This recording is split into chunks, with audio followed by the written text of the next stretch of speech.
quand je suis venue ici à Swiss Pop Music pour la première fois, l'album était assez frais. En fait, mon album Freedom Is Now venait de sortir, donc on l'a beaucoup défendu en Suisse dans un premier temps, donc c'est ce dont j'avais parlé aussi la dernière fois. Mais on a aussi eu pas mal de dates qui se sont rajoutées dernièrement au Maroc, entre autres dans des gros festivals tels que le festival Mawazine.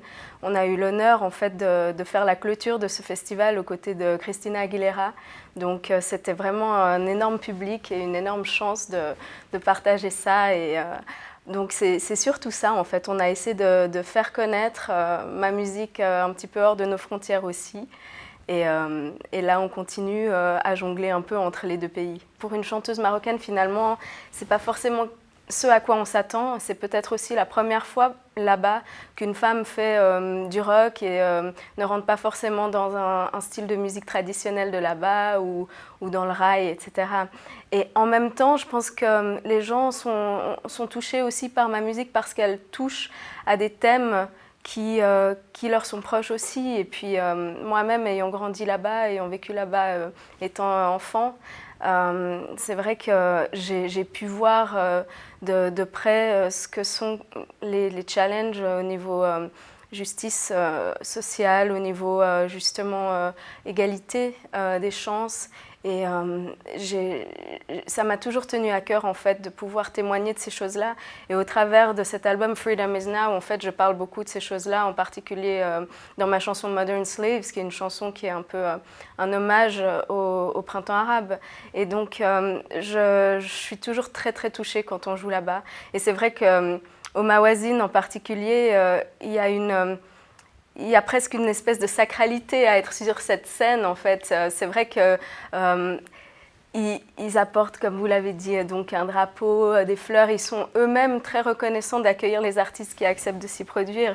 Et c'est un très, très gros événement là-bas. Donc, on est vraiment ravis. Et c'est un événement qui a eu aussi un grand rayonnement international. Donc, pour moi, c'est vraiment un honneur de pouvoir partager ça avec le public de là-bas et puis de pouvoir aussi renouer avec mes origines et puis offrir ce que j'ai à offrir dans mon pays d'origine.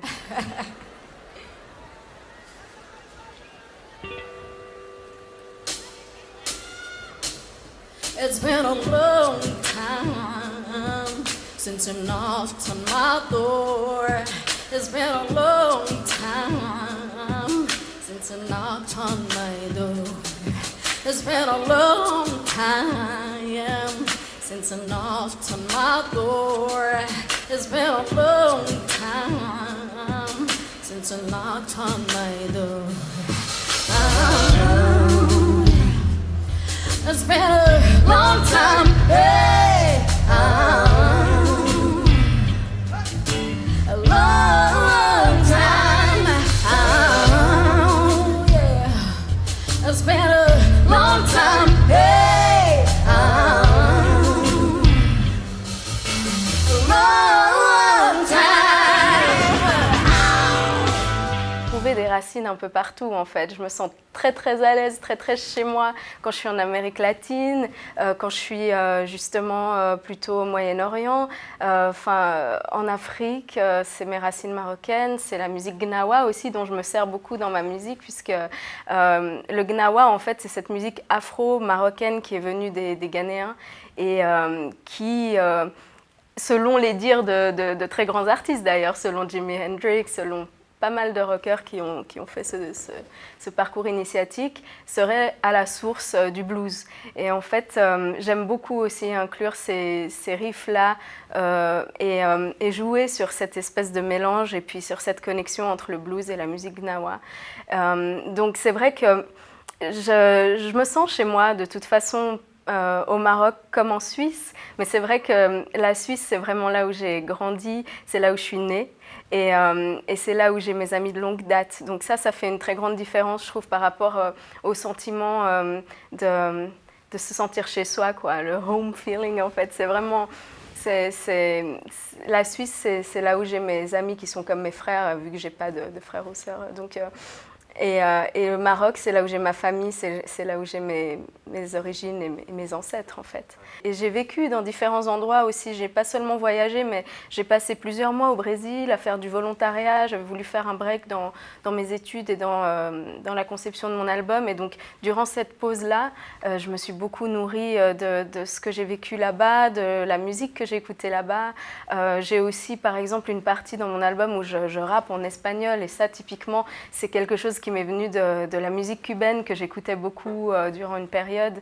Il y a des groupes comme Orichas, par exemple, que j'adore, que j'ai tellement écouté qu'à la fin, j'avais presque envie de faire comme eux. Puis c'est très naturel aussi, je pense, dans un premier temps, quand on commence une chanson ou quand on a une idée, on a souvent aussi cette envie de peut-être faire comme ou d'aller dans le sens de certaines de nos inspirations, de nos idoles. Et au final, on se l'approprie, on le fait nôtre, et ça devient quelque chose de subjectif et puis de plus personnel à offrir. Donc c'est vrai, je me nourris beaucoup de ça. J'ai toujours en fait aimé inclure, que ce soit dans les paroles en fait, des choses de mes expériences justement dans ces différents pays, mais aussi dans les influences musicales, dans les instruments. Il y a beaucoup justement d'interventions de oud qui me rappellent beaucoup la Syrie justement, qui fait un peu écho à cette nostalgie aussi que j'ai de ne pas retourner en Syrie depuis longtemps. Oui, toujours inclure un petit peu ce dont on s'est nourri et qui nous a touchés, je trouve que c'est important, et sans se mettre de barrières. Et c'est ce que font les artistes d'ailleurs que j'admire le plus. Donc c'est important pour moi de suivre cette trace et de ne pas se mettre de barrières. Un pays qui me tiendrait beaucoup à cœur de visiter, c'est l'Éthiopie. En fait, j'y suis encore jamais allée, et j'adore la musique éthiopienne justement, j'adore la culture, je me sens très proche de cette culture aussi. Donc si j'ai l'occasion, j'aimerais beaucoup passer du temps là-bas. Dans le prochain album, justement, il y a déjà pas mal de chansons qui ont des introductions gnawa qui puisent justement dans ces riffs de basse gnawa qui s'appellent le gembre. Et en fait, j'espère justement aller d'autant plus dans ce sens, dans une fusion, et c'est vrai, pourquoi pas, avec des instruments d'autres pays africains aussi. Alors moi, j'ai pas du tout de problème à entrer dans le côté politique, dans le sens où c'est vraiment important, je trouve, pour un artiste de se prononcer et de pas toujours se montrer neutre comme on aime tant le faire par ici. Mais non, pour moi, c'est très clair en fait. C'est-à-dire que, et pour le peuple syrien, je pense que ça l'est de toute façon aussi, c'est simplement que on a un oppresseur qui est Bachar el-Assad. Et cet oppresseur-là est en train de détruire un pays, un peuple, et malgré tout ce qui est, disons, dit dans les médias, tout ce qui nous est montré comme différents camps pour flouter un peu la situation et puis nous laisser croire à un conflit, il ne s'agit pas d'un conflit au départ, il s'agit d'une oppression. Donc ça, c'est la chose qu'il ne faut pas oublier, et je trouve que c'est ce pourquoi aussi je continue à me battre et à toujours rappeler ce qui se passe en Syrie, que ce soit dans mes concerts ou dans mes chansons, parce qu'il ne faut pas oublier qu'il y a un peuple en ce moment qui étouffe. Après, bien sûr qu'il y a toujours des choses qui sont plus délicates. On assiste à l'éclosion de groupuscules qui sont plus radicaux, etc., parmi les rebelles, parmi la résistance. Mais le tout déjà, dans un premier temps, c'est de résister. Mais c'est vrai que je pense qu'au travers de l'art, déjà, on a un grand outil, en fait, on a une arme en main pour justement sensibiliser à ce qui se passe et ne pas faire oublier la situation. Je pense que là, c'est l'enjeu principal, c'est de ne pas oublier, de ne pas justement céder à la facilité du quotidien, ici, dans notre vie où tout va bien un petit peu, parce que c'est ça aussi, hein, c'est aussi une prison qu'on a de pouvoir vivre avec autant de moyens et avec insouciance, parce que des fois ça nous aliène et ça nous justement éloigne de la compassion. Et ça, je pense que c'est l'enjeu principal en ce moment. Au travers de l'art, on découvre la culture de l'autre, on découvre ce qui l'émeut, on découvre ses émotions, on découvre son passé historique même, hein. Je veux dire, il y a plein de choses qui ressortent dans le partage de quelque chose d'artistique. Et aussi, je trouve que, justement, pour aller dans ce sens, que c'est important que les artistes qui sont sensibles à ces causes-là, justement, prennent le pas d'aller jouer, par exemple, dans une soirée pour les réfugiés, etc. Moi, je l'ai fait, par exemple, en Allemagne. C'est vrai que même si c'était devant des réfugiés syriens et que je suis d'origine syrienne, ma musique n'est pas du tout de la musique syrienne. Et eux, ils étaient tout contents de voir une Syrienne qui s'était déplacée pour leur jouer du soul rock en anglais en plus. Enfin, je veux dire, c'était aussi quelque chose d'assez... c'était un partage et puis c'était une découverte aussi des deux côtés. Donc je pense que c'est très important. Puis oui, comme on dit, la musique adoucit les mœurs, mais l'art en général, hein, ça c'est sûr.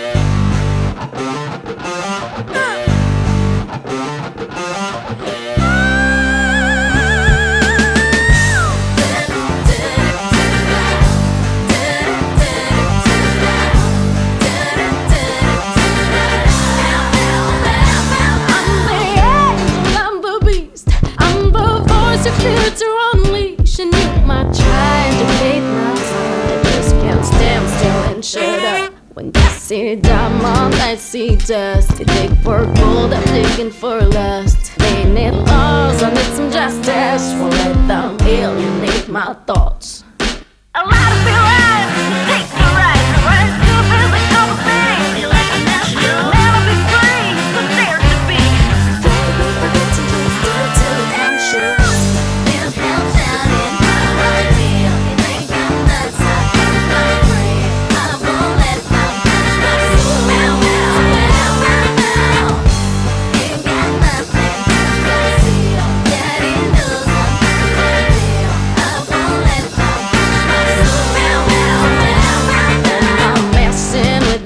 Brains, you might be thinking it's all in vain, but if you're ready to free your soul, I'll give you your signs, things get tough. I can't help but shouting loud. I just don't wanna give up my right to be true, to be myself. Is that a crime in the city? Speak me. If I'm shouting what I feel, you think I'm nuts, I think I'm free. I won't let them push my soul. Daddy knows I'm keeping it real, baby.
Je dirais que c'est tout simplement parce que j'adore faire ça, donc l'énergie, je la puise dans le fait que c'est ma passion, tout simplement. Mais c'est vrai que ça demande beaucoup d'énergie, d'autant que bah, justement, je suis en indépendant, donc j'ai beaucoup de casquettes. En fait, je fais les montages de mes clips, je produis tout ça, justement. Je me suis aussi attelée à de l'editing, à du mixage, etc. Donc c'est vrai que ça demande beaucoup d'efforts aussi de faire le manager, de trouver, de booker des dates, etc., de démarcher constamment. Mais c'est vrai qu'une fois sur scène, c'est la récompense de tout ça. Donc l'énergie, c'est clair que tous ces efforts-là, je les fais pour me retrouver justement sur scène avec mes musiciens et pouvoir délivrer enfin tout ce pourquoi on a travaillé. Donc c'est vrai qu'une fois sur scène, on ne la sent plus la fatigue. Et j'adore justement tout donner et puis pouvoir faire aussi des shows où je danse sur certaines parties instrumentales. Donc c'est tout un travail aussi. On réadapte pas mal les shows par rapport aux lieux, par rapport aux endroits dans lesquels on joue, parce qu'on a joué des fois devant justement 80 000 personnes et d'autres fois devant 20, quoi. Donc ça dépend beaucoup des lieux. Des fois on joue en acoustique, des fois on fait le grand show. Mais c'est vrai qu'en général, on préfère nettement avec mes musiciens jouer en full band et puis pouvoir faire tout l'arrangement comme on l'a conçu. Ouais, alors cette chanson, en fait, c'est une chanson qui paraît un petit peu bah, ludique, quoi. Le titre est prête à rire, en fait. Mais c'est vrai qu'en vérité, c'est une chanson qui, bien qu'elle ait ce côté funky et marrant, veut dire beaucoup pour moi. Parce qu'en fait, dans ce refrain, justement, quand je dis Daddy knows I'm keeping it real, c'est un peu un appel, justement, au fait de, de ne pas céder aux préjugés ou à mettre des étiquettes, en fait.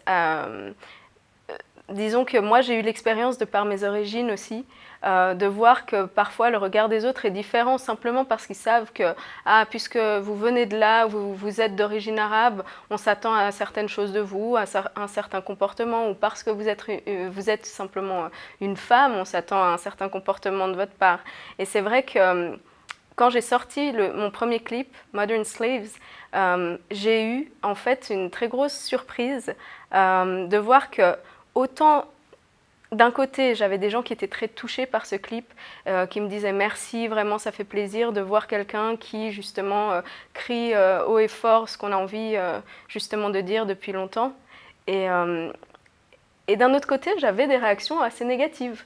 Venant justement parfois de personnes trop fermées qui disaient oui, venant de tes origines, tu oses être aussi dénudée ou des choses comme ça, alors que selon, je veux dire, mes critères, j'étais pas du tout dénudée. Et c'est vrai que selon les critères même de mon père, qui pour moi est la base de la morale patriarcale de ma famille, et je vais pas aller plus loin et aller chercher ailleurs, c'était un très beau clip, il était fier de moi. Et c'est là que j'ai écrit cette chanson, en fait. J'étais à New York quand j'ai écrit cette chanson et il y avait plusieurs choses en fait qui m'ont touchée, qui m'ont perturbée aussi là-bas parfois dans le comportement des gens, surtout dans le milieu du show business, mais il y a beaucoup de gens qui éludent un petit peu justement le message qu'il peut y avoir dans l'art pour simplement faire du pur entertainment, ce qui moi me touche pas beaucoup. Et donc au vu de ces deux situations que j'ai un petit peu mélangées dans ce texte, j'ai voulu faire une chanson sur le fait de justement s'accepter soi-même, accepter justement d'être fier de ses différences, d'être fier aussi de notre complexité, de notre subtilité, du fait qu'on ne peut pas nous mettre d'étiquette en fait. Parfois les choses sont beaucoup plus subtiles que ce qu'elles ont l'air, et c'est pas parce que quelqu'un a une tête entre guillemets d'arabe que ça veut dire qu'il doit forcément entrer dans un rôle qu'on lui attribue, que ce soit d'un côté ou de l'autre d'ailleurs, parce qu'on a des préjugés des deux côtés, hein. Donc c'est vrai que ayant justement vécu entre les deux, j'ai beaucoup assisté à ce genre de choses. Et dans cette chanson, quand je dis Daddy knows I'm keeping it real, c'est vraiment pour prôner justement le fait que je suis fière de l'éducation que j'ai reçue et puis que mes choix artistiques sont en tout cas jamais faits par provocation, ils sont toujours faits par conviction de mon âme en fait, tout simplement. Et c'est aussi ce que je racontais quand j'ai eu l'occasion et la chance de faire une conférence TEDx en fait, qui était sur le thème de Make It Work. Et ils m'ont justement laissé la scène pour parler justement de ce que ça représente d'être un artiste indépendant et quel sens on met justement à l'art. Et pour moi, justement, ça n'a jamais été un but en soi que de vouloir être un performeur ou un entertainer pour le simple fait d'être au devant de la scène. C'est vraiment c'est un parcours et puis l'envie de délivrer un certain message. Vous avez mentionné Nirvana ou Marilyn Manson, moi c'est des artistes que j'adore et je les adore justement pour leur engagement aussi, pas seulement social ou politique, mais ça on peut encore en discuter, mais émotionnel quoi. C'est des gens, ils ont mis toute leur tripe dans ce qu'ils ont délivré et il y a des chansons juste, c'est des perles et c'est irremplaçable. C'est pas quelque chose qui va passer avec le temps et je pense que c'est très important justement de penser à ça aussi quand on fait de la musique, c'est-à-dire je sais même pas si c'est important d'y penser en fait, mais c'est des gens qui instinctivement ont fait les choses avec leur tripes en fait. Et pour moi, c'est ça un vrai artiste. C'est aussi ce qui émeut la personne qui l'écoute de l'autre côté. S'il n'y a pas ça, au final, il y a plus de personnalité derrière la musique. Et puis c'est vrai que de nos jours, on a aussi ce problème d'artistes interchangeables. On met un vocodeur et puis la chanson existe déjà en maison de disque. Le label attend juste de mettre une voix dessus. Et puis, ah bah tiens, viens, et puis chante quoi. Ça, moi, c'est quelque chose qui me dépasse. Mais après, voilà, comme vous dites, ils sont sûrement plus sereins, plus joyeux. C'est clair que les artistes qui me tiennent à cœur ont toujours été des artistes torturés. Donc ça, voilà, c'est une réalité, mais c'est ça qui fait un artiste aussi. Je pense que par rapport au look que j'ai dans mes clips, c'est toujours, oui, c'est toujours un look qui est assez fort, mais je pense que ça me vient aussi des artistes avec lesquels j'ai grandi en fait. C'est vrai que j'ai toujours été marquée par ces rockeuses féminines qui avaient un style assez fort, une personnalité très marquée. Et puis quand moi-même j'ai voulu commencer à chanter, j'ai tout de suite justement aimé essayer de représenter au maximum justement déjà visuellement ce que l'album ensuite délivrait en fait dans son essence et en fait c'est ce que j'essaie de délivrer par exemple dans sur la couverture de mon album Freedom Is Now, j'ai des peintures sur le bras comme tatouées en fait, mais il s'agit d'un vers d'un poème de Mahmoud Darwish qui est un poète palestinien qui est un poème pour la paix qui s'appelle Un jour viendra et c'est un vers simplement qui dit ce jour viendra où les colombes abandonnées non c'est pas ça pardon c'est ce jour viendra où les colombes s'endormiront sur les tanks abandonnés. Et ça, c'est un vers qui m'a beaucoup touchée, puisque c'est vrai qu'on est tous dans un espoir en général, et puis un espoir dans ces pays-là que la paix revienne. Donc, comme c'était le thème et le message de mon album Freedom Is Now, c'est vrai que ça m'a tenu à cœur de l'exprimer, et que la pochette de l'album soit justement représente artistiquement ce que la musique est dans l'album. Donc c'est pour ça aussi que j'ai utilisé ces drapeaux, et puis ce mélange de couleurs pour montrer aussi tous ces endroits qui sont entre guillemets tatoués dans mon âme et puis qui m'ont inspiré aussi cet album. Le style visuel d'un artiste est important malgré tout en fait. C'est vrai que moi j'adore voir des artistes aussi qui font pas attention à ça et puis qui viennent tels qu'ils sont et puis qui tout d'un coup, juste avec leur voix et leur guitare, nous émeuvent et nous montrent ce qu'ils sont sans chichi quoi. Mais je trouve aussi que malgré tout, un album est aussi une œuvre dans sa globalité. Et puis c'est important, autant au niveau du booklet, des paroles, etc., de donner du sien aussi et de pas simplement donner une espèce de truc agrafé ou si tu veux lire, tu lis. Je sais pas, moi ça m'a tenu à cœur justement de réfléchir au design, de taguer des choses moi-même. Il y a des peintures à moi dans le booklet de l'album. Et puis la pochette fait partie de cette œuvre et c'est pour ça aussi que j'ai voulu pousser le look à ce niveau-là.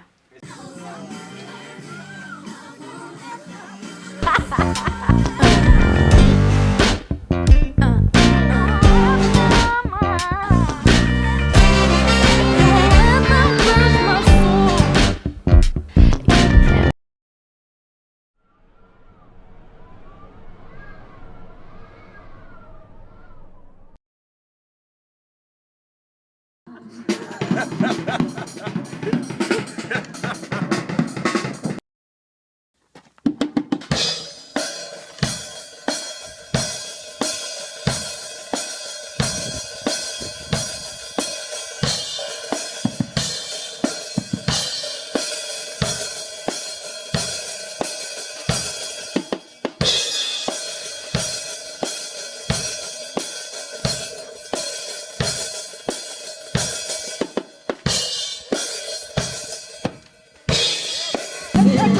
believe me, just watch.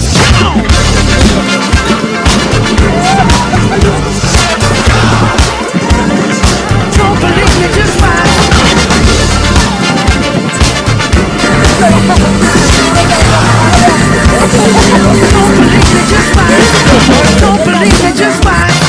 Don't believe me, just watch. Don't believe me, just watch. Hey, hey, hey,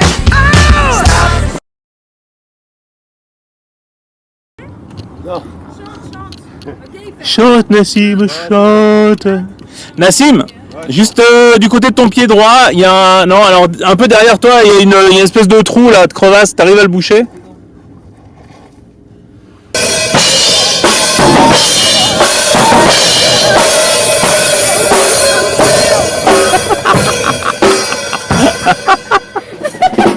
J'essaie de rester convaincue.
Là, je suis en train de travailler sur le prochain album, donc je pense que le prochain clip sera la chanson Under My Skin, qui est la chanson qu'on a jouée en ouverture justement de notre dernier concert au Maroc, et qui est une chanson justement qui fusionne avec le style Gnawa. Et donc je pense à nouveau filmer peut-être entre ici et le Maroc. On a une très bonne idée de clip et je pense que ce sera cette chanson le prochain clip. Après voilà, il faut être patient bien sûr parce que ça prend toujours un peu de temps. Il y a plein de manières de rentrer en transe. C'est vrai que quand j'écoute une musique qui m'émeut beaucoup ou qui me touche, j'ai aussi l'impression d'être en transe quand je vais voir un artiste ou que je suis dans une situation qui me touche beaucoup. Et je pense qu'il n'y a pas forcément besoin de ritualiser ça pour vivre des choses justement qui nous touchent au plus profond de nous-mêmes. Mais ceci dit, oui, si ça m'arrive, je sais qu'on va collaborer aussi avec un très grand maître Gnawa qui va jouer dans l'album. Si j'ai l'occasion d'y assister, bien sûr, j'aimerais bien assister à une nuitée comme ça.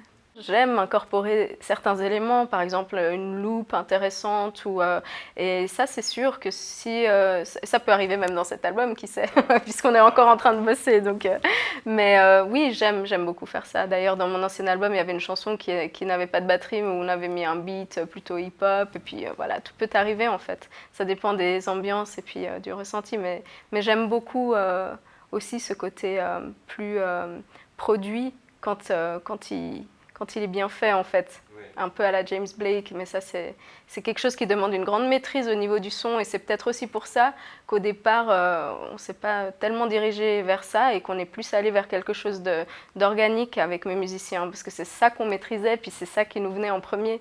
Mais après à force de justement connaître mieux le studio en général, maîtriser un petit peu plus tout ce qui est son, on a tendance des fois à dévier vers des choses qui n'étaient pas forcément notre style au départ et qui nous apportent aussi beaucoup. En fait, moi, j'écoute souvent mes vieux disques, hein, malheureusement.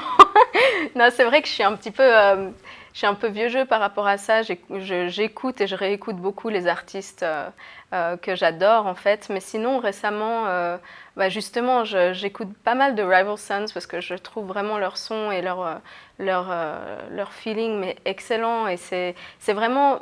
J'adore ces groupes, en fait, qui apportent cette passion qu'il y avait dans la musique des années 70 et qui le mettent au goût du jour au niveau du mix, au niveau justement du son, quoi. C'est quelque chose de très puissant.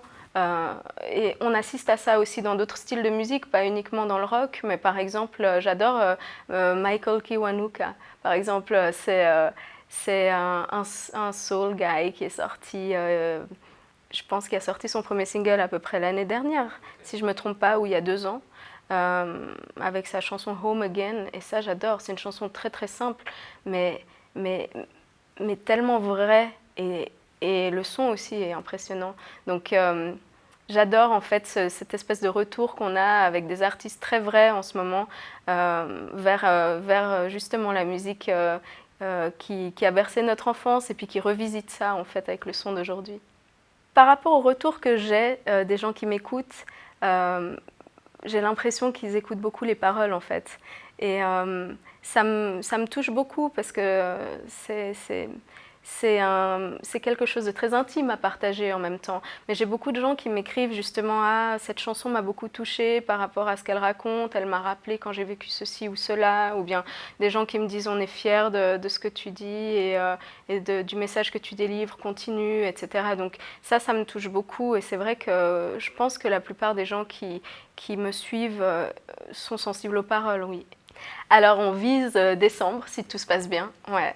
Et donc là, on est en train de travailler dessus. C'est pour ça qu'on a un petit peu moins de concerts ces prochains mois. Ceci dit, des dates vont se rajouter, donc n'hésitez pas aussi à checker mon Facebook, donc samiatawil.music. Et voilà, sinon, c'est vrai qu'on a toujours ce clip Daddy Knows qui est assez récent et que je vous invite à découvrir aussi sur TVM3.